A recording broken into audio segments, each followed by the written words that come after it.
From the very first second, everything changed. It happened on a cold, dusty afternoon when the abandoned factory at the edge of town echoed with the desperate footsteps of a terrified little girl stumbling in the darkness. She was bruised, trembling and alone, until a homeless boy named Aaron stepped into her path and made a split-second decision that would alter the fate of the entire town. What happened next became the kind of story whispered for years, a tale of courage, loyalty, and a vengeance that rolled like thunder across every street. If you believe in kindness, second chances, and humanity rising at the most unexpected moments, then please like, comment, share, and subscribe. Your support helps stories like this reach more hearts. Aaron had always been invisible to the world. At just 12 years old, life had already carved more scars into him than most adults carried in a lifetime. He lived wherever he could, under staircases, behind dumpsters, in hollowed-out buildings. His clothes were always dirty, his feet often bare, but his eyes held a quiet strength. The townspeople rarely noticed him, except to move him out of their way or cross the street. He was used to the coldness, he was used to hunger. But nothing had prepared him for the moment a tiny, terrified girl sprinted toward him, covered in dust and fear, chased by two dangerous men whose shadows stretched long across the concrete floor. In that instant, every survival instinct Aaron had learned told him to run, but the girl grabbed his arm with trembling fingers, and something in her eyes, pure desperation, rooted him to the ground. She didn't need a hero, she needed hope. Aaron didn't even know her name, but he knew one thing: he wasn't going to let those men touch her. He grabbed her hand and ran. They darted through broken hallways, over shattered glass, slipping through cracks of sunlight as furious shouts echoed behind them. The scent of rust and dust filled their lungs as they pushed through the filthy corridors, racing toward the exit like their lives depended on it. Outside, the air slapped their faces. Aaron didn't stop until they reached the back alley beside the factory. The girl was crying softly, struggling to breathe. She finally managed to explain.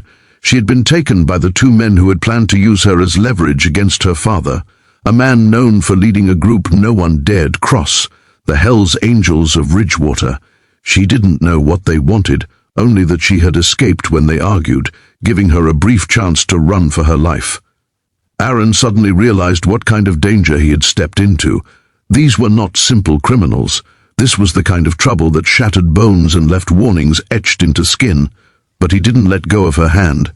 Aaron led her toward town, keeping to alleys and hidden paths, helping her climb fences and crawl under barriers even though his own legs were burning.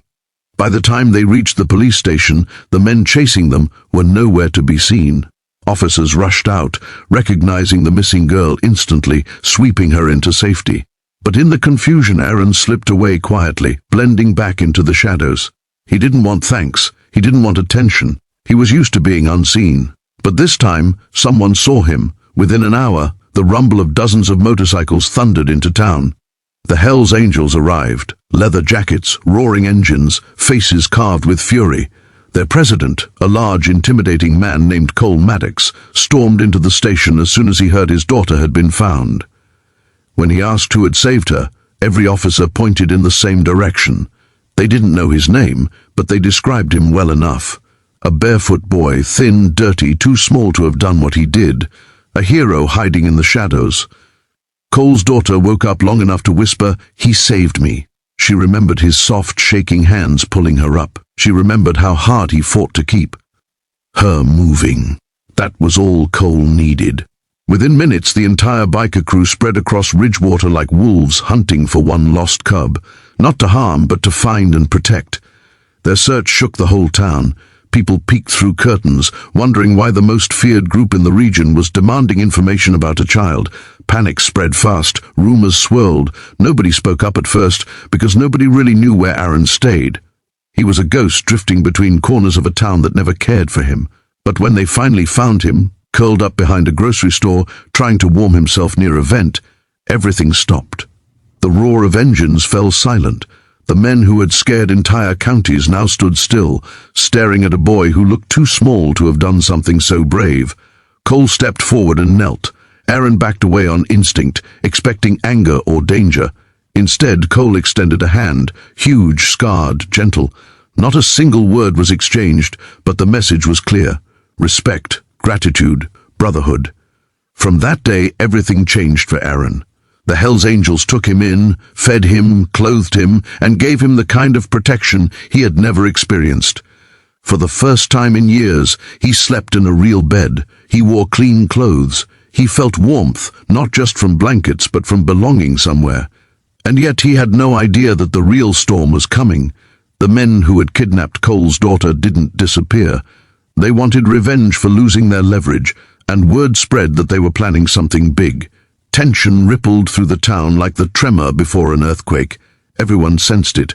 The showdown that was coming would not be quiet, and it would not be small. When the attackers finally returned at night, heavily armed and masked, the angels were ready. The fight that erupted outside the factory, the same place where Aaron had saved the girl, was fierce and explosive, a clash of loyalty and fury. But in that chaos, it was Aaron who noticed one of the men sneaking toward the back entrance, headed straight for the girl who had come to the scene with her father.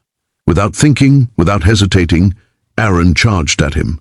Just like before, fear didn't stop him. This time, he wasn't alone. The angels rushed in behind him, overwhelming the attackers.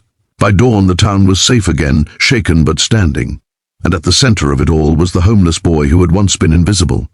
If this story touched your heart or made you believe in courage, loyalty, or second chances, please like, comment, share, and subscribe.